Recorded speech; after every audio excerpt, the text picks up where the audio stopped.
बहुदिन पुराणा कथा। दिने दुई भौणी रानी आउ मोहिनी जंगल रु काठ काटी घर को जाउथिले।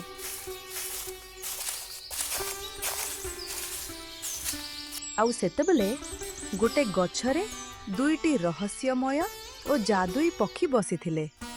आउ सेमाने दुई जन कथा होथिले।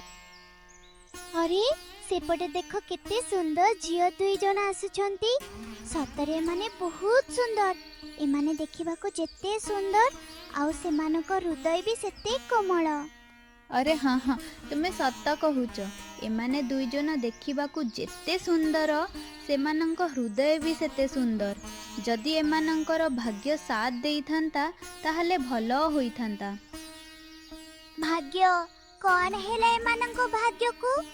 मो हिसाबरे तो एमानक भाग्य ठीक अछि। अरे नाही नाही सेमानक भाग्य बहुत खराब। एमानक जीवन बहुत दुख भरा। एमानक जीवन रे बहुत दुख आसीबो। मते तो एमानक कथा भाबिले बहुत दुख लागुची। काश मु एमानक पई किछि करि पारंती की। दुई चमत्कार पक्षी एमिति कथा होतिबा समय रे दुई भौणी सेठाकू आसंती। से दुई जनक मध्यरु जणे पक्षी मानकर भाषा बुझी पारुथिला, किंतु आउ जणे बुझी पारु नथिला। दीदी ये देखो केते सुंदर दुईटी पक्षी सेठी बसी छंती। मु जीवन रे केबे भी एमती का पक्षी देखी नहीं। से माने केमिति अति मधुर स्वर रे कथा होचंती। काश आमे से सेमानक कथा बुझी पारंते की। नाई दुई पक्षी जहा कथा होचंती मु याको किछि कहिबिनी। आउ मु पक्षी मानकर कथा बुझी पारे कहिले भी रानी विश्वास करिबनी। अरे मते तो कुह यांको भाग्य रे एमिति कोन दुख कष्ट लेखा अछि। ये दुई जन भाग्य रे बहुत दुख लेखा अछि। एमानंक मध्यरु जनक विवाह एक मृत शरीर सह हेबो एवं आउ जनक भाग्य रे जने श्रुगाड़ सह बाहाघर हेबो। एहा ही सेमानंक भाग्य रे लेखा अछि। दुई पक्षी कथा हेबा समय रे रानी आउ मोहिनी सेमानंक कथा शुणुथिले। मोहिनी पक्षी मानकर सबु कथा बुझी पारी आश्चर्य हेई गला, किंतु रानी किछि बुझी पारिला नहीं। रानी बहु विलंब हेई जिवो। चले घर को चली जिबा। रास्ता जिबा समय रे मोहिनी बहुत चिंतित हेई गला। कौन से पक्षी माने जहा कथा हेउतिले ताहा सत? कौन सतरे आम दुई जनक भाग्य एते खराब?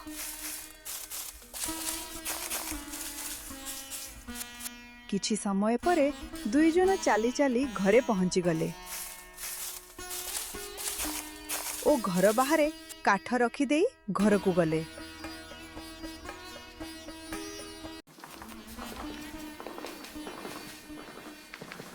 झियो एते विलंब काहेकि कल? तुम दुई जनक विलंब रे आमे बहुत चिंतित थिलु। मो झियो मानकर मु भी बड़ हतभागा पिता। मो शरीर बहुत जल्दी बुढ़ा होई गला। जो काम मु निजे करिबा कथा एबे ताहा मो झियो मानकु करिबाकु पड़ुछि। एमिति कहंतुनी बाबा। आपण भी तो बहुत परिश्रम करी आमको दुख कष्ट सहे आमर लालन पालन करी आमको बड़ करिसंती। आउ एबे आपणकर देह खराब होई गला बोली आमे कोन आम कर्तव्य को भूली जिबु? आपण अधिक आम पई चिंता करंतु नाही। सबु किछि भगवान को दयारु ठीक होई जिवो।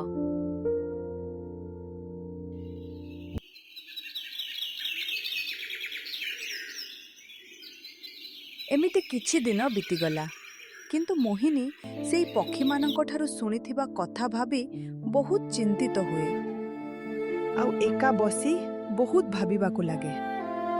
सेही दिन ठारु मोहिनी ना ठीक से खाउथिला ना ठीक से काहा सह कथा हेउथिला।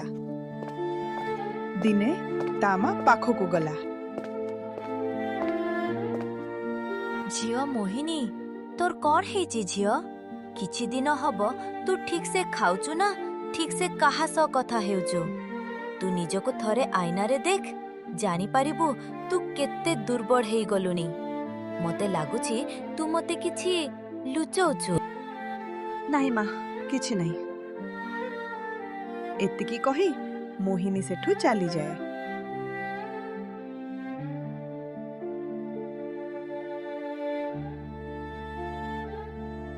ତା ପରଦିନ ସେମାନେ ପୁଣି ଥରେ ଜଙ୍ଗଲକୁ ଗଲେ।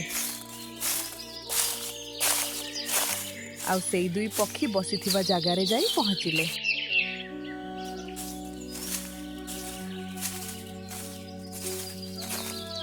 ସେଇ ଦୁଇ ଚମତ୍କାର ପକ୍ଷୀ ସେ ଗଛ ଡାଳରେ ବସି କଥା ହେଉଥିଲେ।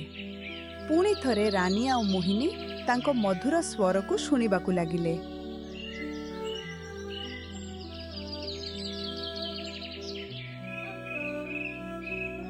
କଣ ଏଇ ଦୁଇ ଜଣ ଝିଅଙ୍କ ଭାଗ୍ୟ ବଦଳାଇବା ପାଇଁ ଆଉ କିଛି ରାସ୍ତା ନାହିଁ କି?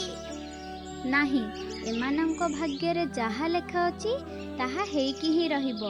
ସେମାନଙ୍କ ଭାଗ୍ୟ ଲିଖନ ଏବେ ବଦଳେଇ ହେବ ନାହିଁ। ପୁଣି ଥରେ ମୋହିନୀ ଏମାନଙ୍କ କଥା ଶୁଣି ଆହୁରି ଅଧିକ ଦୁଃଖୀ ହେଇଗଲା। ଆଉ ଘରେ ପହଞ୍ଚି ସେ ପକ୍ଷୀମାନଙ୍କ କଥା ଭାବି ଭାବି ଖାଇବା ବି ଛାଡ଼ିଦେଲା, ଯାହାଦ୍ୱାରା ମୋହିନୀର ଦେହ ଖରାପ ହୋଇଗଲା। ମା ଦିଦିଙ୍କୁ କଣ ହେଇଛି? ଝିଅ, ମୁଁ କିଛି ଜାଣିନାହିଁ। ମୋହିନୀକୁ କଣ ହେଇଛି? ସେ ମତେ ବି ତ କିଛି କହୁନାହିଁ। ମୁଁ କେମିତି ଜାଣିବି? ତୁମେ ଦୁଇ ଜଣ କିଛି ଚିନ୍ତା କର ନାହିଁ। ଯାହା ବି ହେଉ, ମୁଁ ଆଜି ମୋହିନୀକୁ ସବୁ କଥା ପଚାରିକି ହିଁ ରହିବି। ଚାଲ ମୋହିନୀ ପାଖକୁ ଯିବା।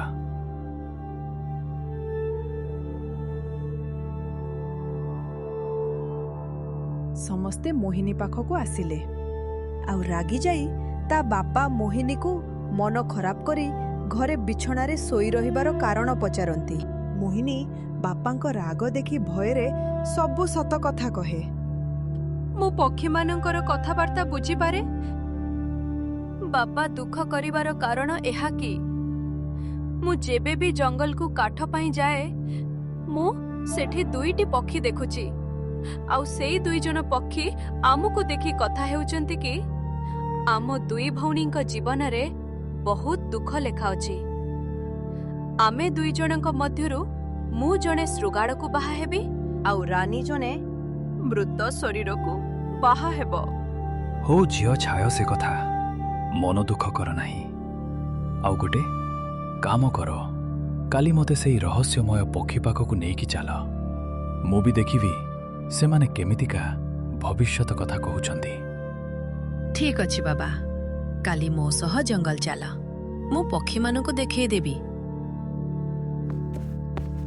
ଆଉ ତା ପରଦିନ ସକାଳୁ ସମସ୍ତେ ସେହି ଜଙ୍ଗଲକୁ ଗଲେ। ଆଉ ସେଇ ଚମତ୍କାରୀ ପକ୍ଷୀ ବସିଥିବା ଗଛ ପାଖରେ ପହଞ୍ଚିଲେ। ଶୁଣ, ମୁଁ ତୁମମାନଙ୍କର ଭାଷା କଥାବାର୍ତ୍ତା ବୁଝିପାରେ। ତୁମେମାନେ ଏତେ ଦିନ ଧରି ଆମ ଦୁଇ ଭଉଣୀଙ୍କ ବିଷୟରେ ଯାହା ଭବିଷ୍ୟବାଣୀ କରିଛ, ମୁଁ ସବୁ ଶୁଣି ନେଇଛି। ତୁମେ ଭଲସେ ମୋତେ ବୁଝେଇକି କୁହ, ଆମ ଦୁଇ ଭଉଣୀଙ୍କ ଭବିଷ୍ୟତରେ କଣ ହେବାକୁ ଯାଉଛି? ଆରେ ବା, ବହୁତ ବଢିଆ କଥା। ତୁମେ ଆମ କଥା ବୁଝିପାର। ତୁମେ ଆମ ପାଟିରୁ ଯାହା ବି ତୁମ ବିଷୟରେ ଭବିଷ୍ୟବାଣୀ ଶୁଣିଛ, ତାହା ସବୁ ସତ।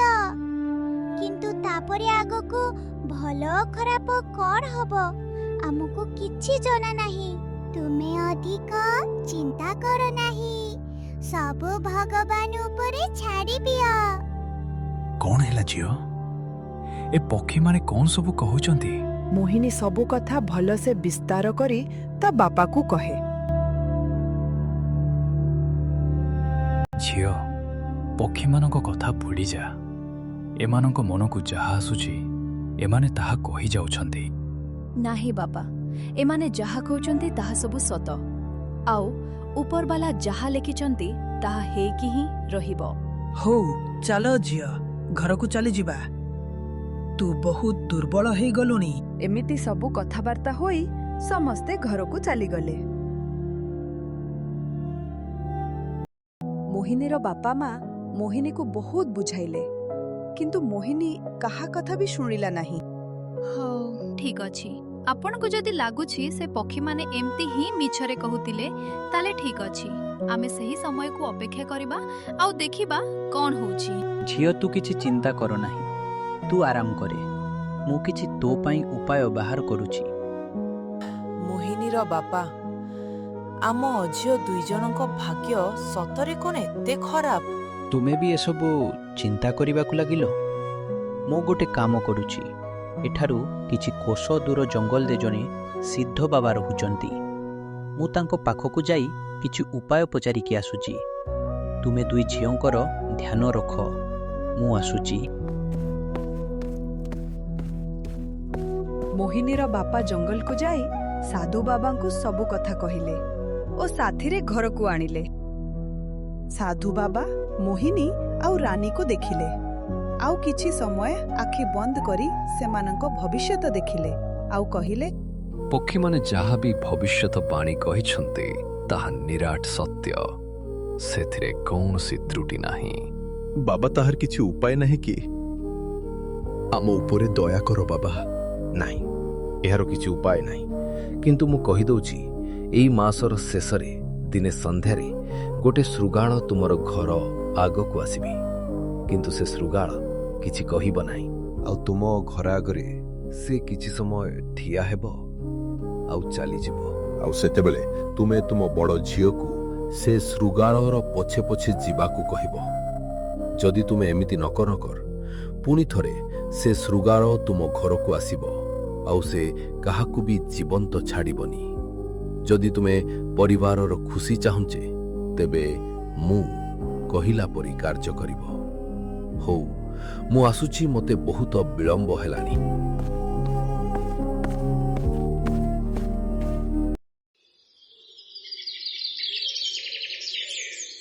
ଏମିତି କିଛି ଦିନ ଭଲରେ ବିତିଗଲା ଆଉ ବାବା କହିଥିବା ଦିନ ଆସିଯାଇଥିଲା। ଆଉ ବାବା କହିବା ଅନୁସାରେ ସମସ୍ତେ ଘର ବାରଣ୍ଡାରେ ବସିଥିଲେ ଆଉ ସେତେବେଳେ ଗୋଟେ ବଳଶାଳୀ ଶୃଗାଳ ଆସିଲା। ହେ ଭଗବାନ, ମୋତେ ଲାଗୁଛି ଏଇ ଶୃଗାଳଟି ବିଷୟରେ ହିଁ ସାଧୁ ବାବା କହିଥିଲେ, କିନ୍ତୁ ଏ ଶୃଗାଳଟି ଦେଖିବାକୁ ବହୁତ ଭୟଙ୍କର। ମୁଁ ମୋ ଝିଅକୁ ମୁଁ ଶୃଗାଳ ପଛରେ ଯିବାକୁ ଦେବି ନାହିଁ। ଶୃଗାଳଟି ଆସି ଘର ଆଗରେ ଠିଆ ହୋଇ ସେମାନଙ୍କୁ ଦେଖିବାକୁ ଲାଗେ ଆଉ ଚାଲିଯାଏ। ବାପା, ମା, ମୋ ଜୀବନ ବଞ୍ଚେଇବା ପାଇଁ ଆପଣଙ୍କ ଜୀବନ ମୁଁ ଅସୁବିଧାରେ ପକେଇ ପାରିବିନି। ମୁଁ ଏବେ ସେ ଶୃଗାଳ ପଛରେ ଯାଉଛି। ନାଇଁ ଦିଦି, ତୁମେ ଯାଅ ନାହିଁ। ନାହିଁ ରାନୀ, ମୋତେ ଯିବାକୁ ହବ। ରୋହିଣୀର ମା ବାପା ମନା କରୁଥିଲେ, କିନ୍ତୁ ସେ କାହା କଥା ଶୁଣିଲା ନାହିଁ ଆଉ ମୋହିନୀ ସେ ଶୃଗାଳ ପଛରେ ଚାଲିଗଲା। ହଉ, ତୁମେମାନେ ଚିନ୍ତା କର ନାହିଁ, ଘରକୁ ଯାଅ, ମୁଁ ସେମାନଙ୍କ ପିଛା କରୁଛି। ମୁଁ ଦେଖୁଛି ସେମାନେ କୁଆଡ଼େ ଯାଉଛନ୍ତି। ମୋହିନୀର ବାପା ମୋହିନୀର ପିଛା କରି ଗୋଟେ ଜଙ୍ଗଲ ଭିତରକୁ ଆସିଗଲା ଆଉ ସେ ଦେଖିଲା ଶୃଗାଳ ସହ ମୋହିନୀ ମଧ୍ୟ ଗୋଟେ ଗୁମ୍ଫା ଭିତରକୁ ଚାଲିଗଲେ। ଆରେ ଏ କ'ଣ? ଏହି ପୁରୁଣା ଗୁମ୍ଫା ଭିତରକୁ ସେମାନେ ଚାଲିଗଲେ। ମୋତେ ଲାଗୁଛି ମୋ ଝିଅ ଆଉ ଜୀବନ ବଞ୍ଚାଇ ଫେରି ପାଇବନି।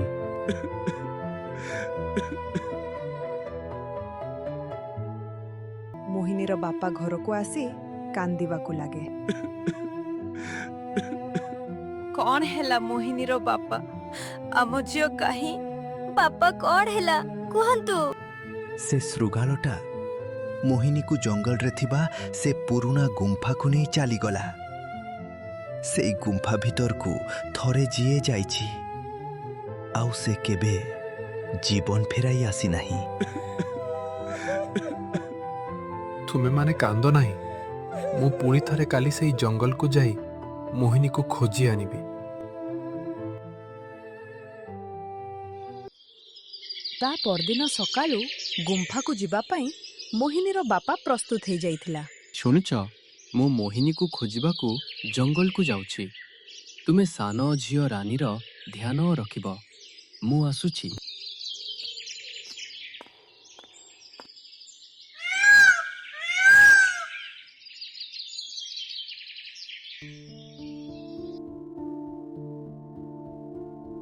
ଆରେ ଏ କଣ? ଏ ଗୁମ୍ଫା ଭିତରେ ତ ଅନ୍ଧକାର ହେବା କଥା। ଏମିତି ଆଲୋକ କେଉଁଠୁ ଆସୁଛି? ଯାଉଛି, ଆଗକୁ ଯାଇ ଦେଖେ। ମୋହିନୀର ବାପା ଆଗକୁ ଚାଲି ଚାଲି ବହୁତ ଦୂର ଯାଏ ଆଉ ଶେଷରେ ଗୋଟେ ଅଲଗା ଦୁନିଆରେ ଯାଇ ପହଞ୍ଚେ। ଅରେ ମୁଁ କେଉଁଠିକି ଆସିଗଲି? ଏ ତ ଅଲଗା ଦୁନିଆ ଭଳି ଲାଗୁଛି।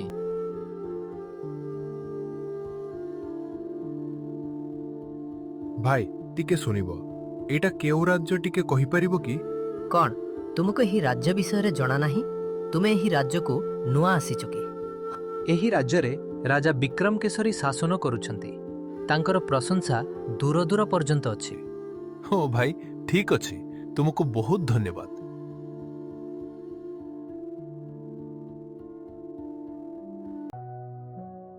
ବହୁତ ବାଟ ଚାଲିବା ପରେ ମୋହିନୀର ବାପା ଏକ ରାଜପ୍ରସାଦ ଦେଖିକି ଆଶ୍ଚର୍ଯ୍ୟ ହେଇଗଲା। ଆରେ ମୁଁ ଏ କ'ଣ ଦେଖୁଛି? ଏ ତ ମୋ ଝିଅ ମୋହିନୀ। ୟାର ତ ପୁରା ଭେଷ ବଦଳି ଯାଇଛି। ମୋହିନୀକୁ ଘୋଡ଼ାଗାଡ଼ିରେ ଆସିବାର ଦେଖି ତା ପିତା ଚାଲି ଚାଲି ଘୋଡ଼ାଗାଡ଼ି ଆଗକୁ ଯାଏ। ମୋହିନୀ ଏଠି ତା ବାପାଙ୍କୁ ଦେଖି ଘୋଡ଼ାଗାଡ଼ିରୁ ତଳକୁ ଆସେ ଓ ତା ବାପାକୁ ଦେଖି ବହୁତ ଖୁସି ହୋଇଯାଏ। ବାପା, ତୁମେ ଏଠି? ଝିଅ, ମୁଁ ତୋତେ ଖୋଜି ଖୋଜି ଏଠାକୁ ଆସିଛି। ମୁଁ ତୋତେ ଏହି ବେଶରେ ଦେଖିକି ବହୁତ ଆଶ୍ଚର୍ଯ୍ୟ ହେଇଗଲି। କିନ୍ତୁ ଝିଅ, ଏସବୁ କ'ଣ? ସେ ଶୃଗାଳ ତ ଏ ଗୁମ୍ଫା ଭିତରକୁ ଆଣିଥିଲା। ବାପା, ମୁଁ ବି କିଛି ଜାଣି ନାହିଁ, କିନ୍ତୁ ସେ ପକ୍ଷୀମାନେ କହିଥିବା କଥାଠାରୁ ସମ୍ପୂର୍ଣ୍ଣ ଅଲଗା ହେଲା। ହଉ, ଚାଲନ୍ତୁ, ମୁଁ ଆପଣଙ୍କୁ କିଛି ଦେଖାଉଛି। ମୋହିନୀ ତା ପିତାକୁ ନେଇ ଗୋଟେ ବହୁତ ବଡ଼ ମହଲକୁ ଗଲା।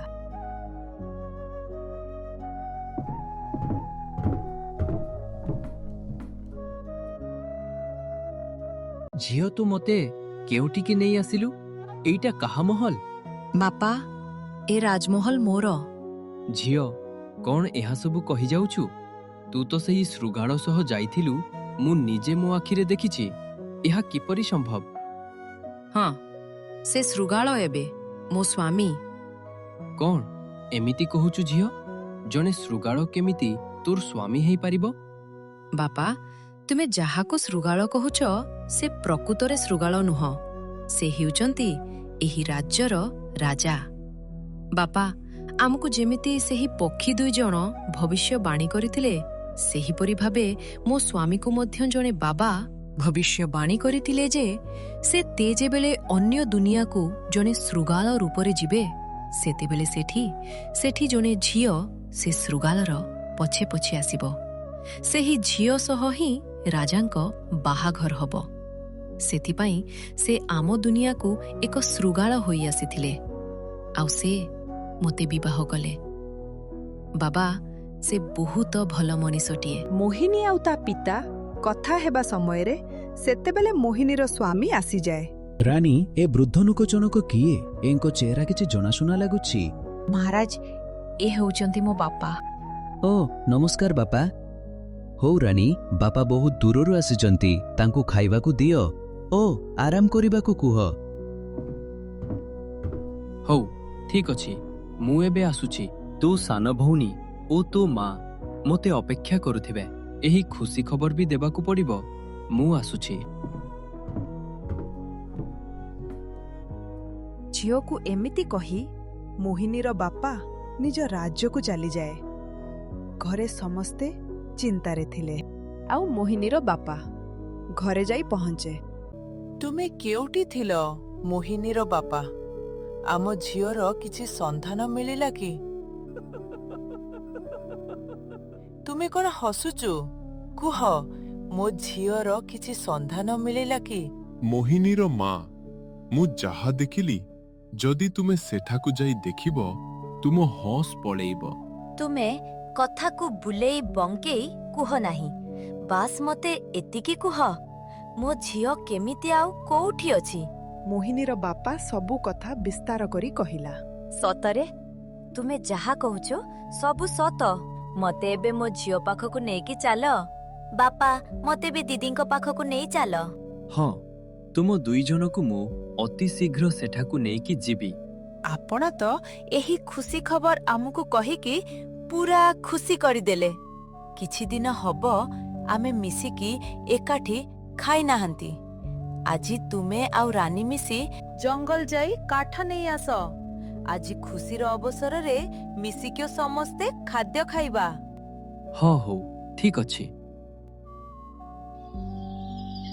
ରାନୀ ଆଉ ତା ବାପା ଦୁହେଁ ଜଙ୍ଗଲକୁ କାଠ ଆଣିବା ପାଇଁ ଗଲେ।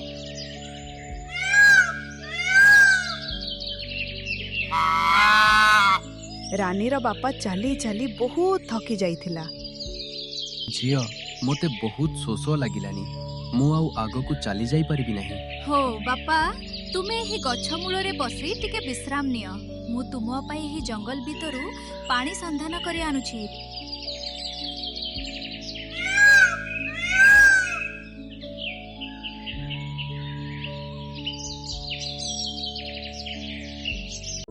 ରାନୀ ଜଙ୍ଗଲରେ ବହୁତ ଜାଗା ବୁଲି ବୁଲି ପାଣି ଖୋଜିଲା, କିନ୍ତୁ ତାକୁ ପାଣି କୋଉଠି ବି ମିଳିଲା ନାହିଁ। ସେ ଶେଷରେ ସେଠି ଗୋଟେ ଘର ଦେଖି ପାଖକୁ ଗଲା।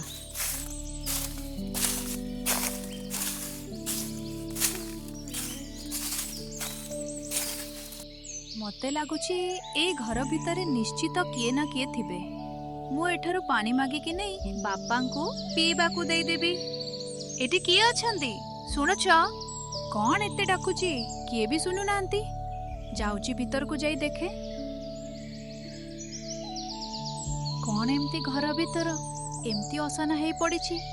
ଘରେ କିଏ ରହୁନାହାନ୍ତି କି? କିନ୍ତୁ ଏଠି ପାଣି ତ ଅଛି। ହଁ ହଉ, ଯାଉଛି ବାପାଙ୍କ ପାଇଁ ପାଣି ନେଇ ଦେବି। ଏମିତିରେ ବି ବହୁତ ସମୟ ହେଇଗଲାଣି। ବାପା ମୋ ଅପେକ୍ଷାରେ ଥିବେ। ଏମିତି କହି ରାନୀ ସେଠୁ ପାଣି ତା ବାପା ପାଇଁ ନେଇଦିଏ।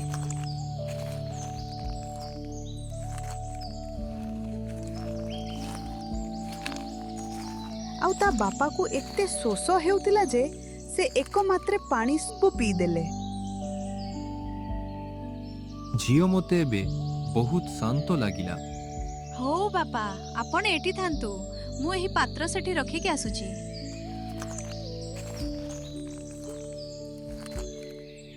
ରାନୀ ସେହି ପାତ୍ରଟିକୁ ରଖିବା ପାଇଁ ସେହି ଘରକୁ ଯିବା ମାତ୍ରକେ ସବୁ କବାଟ ଝରକା ବନ୍ଦ ହୋଇଗଲା। ତାହା ଦେଖି ରାନୀ ବହୁତ ଡରିଗଲା ଆଉ ଜୋରରେ କବାଟକୁ ମାରିବାକୁ ଲାଗିଲା। କିନ୍ତୁ କିଛି ଫଳ ମିଳିଲା ନାହିଁ। ଆଉ ଜୋରରେ ଚିତ୍କାର କରିବାକୁ ଲାଗିଲା, ବାବା, ବାବା, ମୁଁ ଏ ଘର ଭିତରେ ଫସିଗଲି। ମତେ ବାହାର କର। ରାନୀର ପିତା ରାନୀର ଚିତ୍କାର ଶବ୍ଦ ଶୁଣି ସେ ଘର ପାଖକୁ ଦୌଡ଼ି ଦୌଡ଼ି ଗଲା।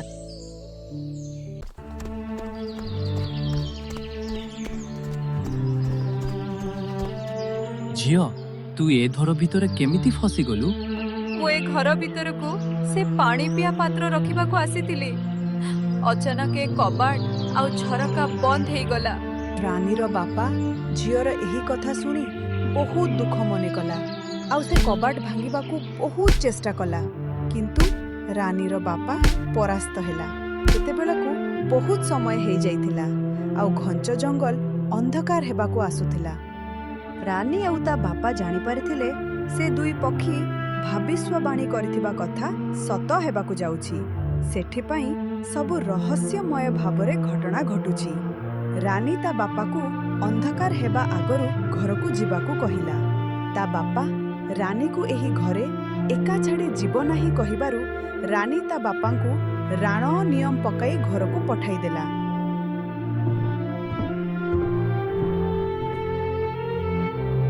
କଣ ହେଲା ତୁମର? ଆମ ଝିଅ କାହିଁ? ଏହା ଶୁଣି ରାନୀର ବାପା ସବୁ କଥା କହିଲା ଆଉ ସେମାନେ ବହୁତ କାନ୍ଦିବାକୁ ଲାଗିଲେ।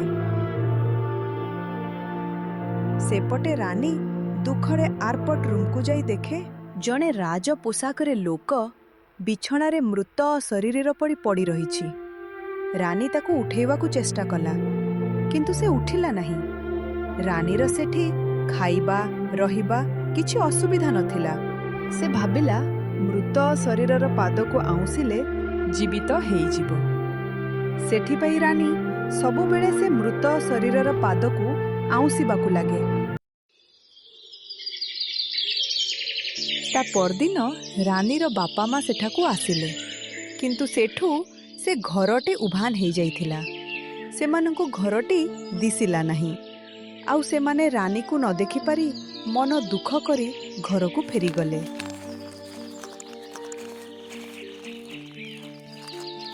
ଦିନେ ଗୋଟେ ନାରୀ ଜଙ୍ଗଲରେ ଛେଳି ଚରାଇ ସେହି ଘର ପାଖରେ ପହଞ୍ଚିଲା। ଅଚାନକ ସେହି ଘରର କବାଟଟି ଖୋଲିଗଲା। ସେ ନାରୀ ଜଣକ ମନ୍ଦ ପ୍ରକୃତିର ଥିଲା। ଆଉ ନାରୀ ଜଣକ ମନ୍ଦ ଉଦ୍ଦେଶ୍ୟରେ ସେ ଘର ଭିତରକୁ ଗଲା।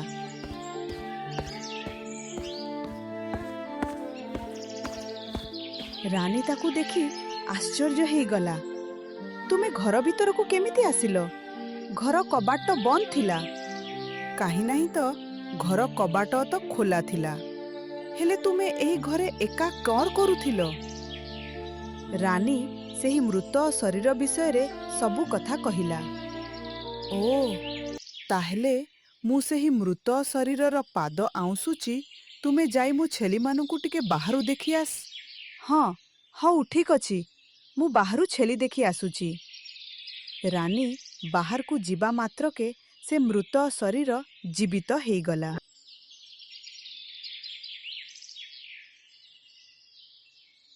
ତୁମେ କିଏ? ତୁମେ ଏଠି କ'ଣ କରୁଛ? ସେ ଝିଅ ତ ବାହାରକୁ ଯାଉଛି ସେ ଝିଅ କହିଥିବା କଥା ମୁଁ କହିଦଉଛି। ସେମିତିରେ ତ ସେ ଜଣେ ରାଜକୁମାର ଭଳି ଲାଗୁଛି। ଯଦି ସେ ମତେ ବାହେଇଯିବ ଆଉ ମତେ ଛେଳି ଚରାଇ ପଡ଼ିବ ନାହିଁ, ମୁଁ ହିଁ ତୁମକୁ କିଛି ଦିନ ହବ ତୁମେ ବଞ୍ଚିବା ଆଶାରେ ତୁମ ପାଦ ଆଉଁସୁଥିଲି। ଆଉ ଆଜି ତୁମେ ଜୀବନ ଫେରି ପାଇଲ।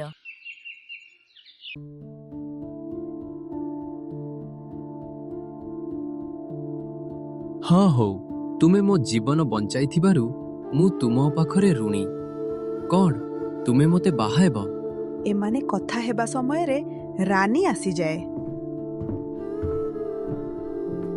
ଇଏ କିଏ? ମହାରାଜ, ଏ ହେଉଛି ଜଣେ ଛେଳି ଚରାଳି ଝିଅ। ଏଠାକୁ କେବେ କେବେ ପାଣି ପିଇବାକୁ ଆସିଯାଉଛି। ହଁ ହଉ, ୟାକୁ ଜଲ୍ଦି ପାଣି ପିଇବାକୁ ଦେଇ ଏଠାରୁ ପଠେଇ ଦିଅ। ନାହିଁ ରାଜକୁମାର, ମୁଁ ଛେଳି ଚରାଳି ଝିଅ ନୁହଁ। ମୁଁ ହିଁ ଆପଣଙ୍କୁ ଏବେ ପର୍ଯ୍ୟନ୍ତ ସେବା କରୁଥିଲି, ଆପଣଙ୍କ ପାଦ ଆଉଁସୁଥିଲି। କିନ୍ତୁ ରାଜା ରାନୀର କଥା ବିଶ୍ୱାସ କଲେ ନାହିଁ। ରାନୀ ତାହା ଦେଖି ବହୁତ ଦୁଃଖରେ ଭାଙ୍ଗି ପଡ଼େ। ହଁ ହଉ, ନହେଲେ ମତେ ଆପଣଙ୍କ ସାଙ୍ଗରେ ଚାକର ଭାବରେ ରଖିନି। ମୋର ଏ ଦୁନିଆରେ କିଏ ନାହାନ୍ତି, ମୁଁ ଜଣେ ଅନାଥ। ଏହା ଶୁଣି ରାଜା ରାନୀକୁ ଚାକର କରି ରଖିବାକୁ ରାଜି ହୋଇଗଲେ। ଆଉ ସମସ୍ତେ ରାଜମହଲକୁ ଚାଲିଗଲେ। ଏମିତି କିଛି ଦିନ ବିତିଗଲା। ଦିନେ ରାନୀ ଏକା ବସି ଦୁଃଖରେ ନିଜ ସହ କଥା ହେଉଥିଲା। ରାନୀ ନିଜ ସହ କଥା ହେବା ସମୟରେ ରାଜା ସେଠାକୁ ଆସି ସବୁ କଥା ଶୁଣିନେଲେ। ହେ ଭଗବାନ, ଏ କଣ କଲ ତୁମେ? ମୁଁ ଏତେ ଦିନ ଧରି ରାଜକୁମାରଙ୍କ ସେବା କରି ବଞ୍ଚାଇଲି, ଆଉ ରାଜକୁମାର ଅନ୍ୟ ଜଣକୁ ବାହା ହେବାକୁ ଯାଉଛନ୍ତି। ମତେ କ୍ଷମା କରିଦେବ ରାନୀ, ମୁଁ ତୁମକୁ ଚିହ୍ନିବାରେ ଭୁଲ କରିଦେଲି। ତୁମେ ମତେ ମିଛ କହି ବାହା ହେବାକୁ ଚେଷ୍ଟା କରୁଛୁ। ତୁମକୁ ମୁଁ ଛାଡ଼ିବିନି। ତାକୁ କ୍ଷମା କରିଦିଅ ରାଜକୁମାର। ରାନୀ ଆଉ ରାଜା ବାହା ହେଇଗଲେ। ଆଉ ଦିନେ ରାନୀ ଆଉ ରାଜକୁମାର ତା ବାପା ଘରକୁ ଗଲେ। ସେତେବେଳେ ସେଠାକୁ ତା ବଡ଼ ଭଉଣୀ ମୋହିନୀ ବି ଆସିଥିଲା। ଆଉ ସମସ୍ତେ ଖୁସିରେ ରହିବାକୁ ଲାଗିଲେ।